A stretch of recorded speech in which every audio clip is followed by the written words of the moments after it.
พบผ่านทัศถานที่นี้ติดใจวัดภูสวยงามวิไลเป็นขวัญใจของสาวจำปาหูกหญิงนอนง่ายหูกชายนั้นนอนคว่ำหน้า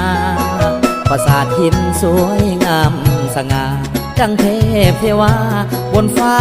เสกสรรมาสวงสวงโป่งสาวห่อเท้าห่อนางแกะสลักใส่หินวางตั้งสองข้อข้างบันไดสูงสันโป่งนางสีดาตำผ้าสลับซับกันพ่อกรมมาทาแต่งปันเป็นตำนานเก่าค้านกันมาคนเท่าเศร้าเสงามเดน้องสะน้องเวียน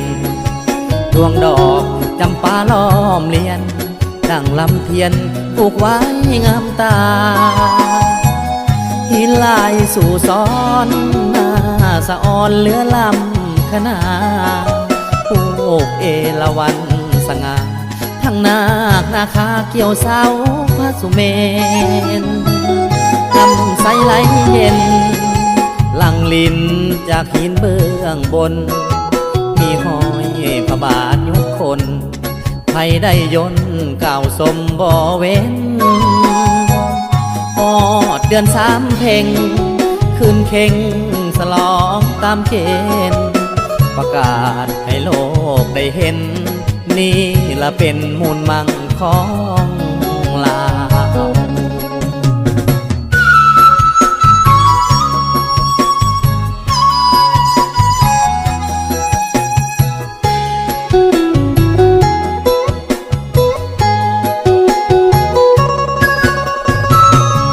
คนเท่าเศร้าเสงามเดน้องสะน้องเวียนดวงดอกจำปาล้อมเลียนดังลำเทียนปลูกไว้งามตาหินลายสู่ซ้อนหน้าสะออนเหลือลำขนาปลูกเอราวัณสง่าทั้งนาคนาคาเกี่ยวเสาพระสุเมนทำใสไหลเย็นหลังลินจากหินเบื้องบนมีห้อยพระบาทยุคนไผได้ยนเก่าสมบ่เว้นฮอดเดือนสามเพ็งคืนเข่งสลองตามเกณฑ์ประกาศให้โลกได้เห็น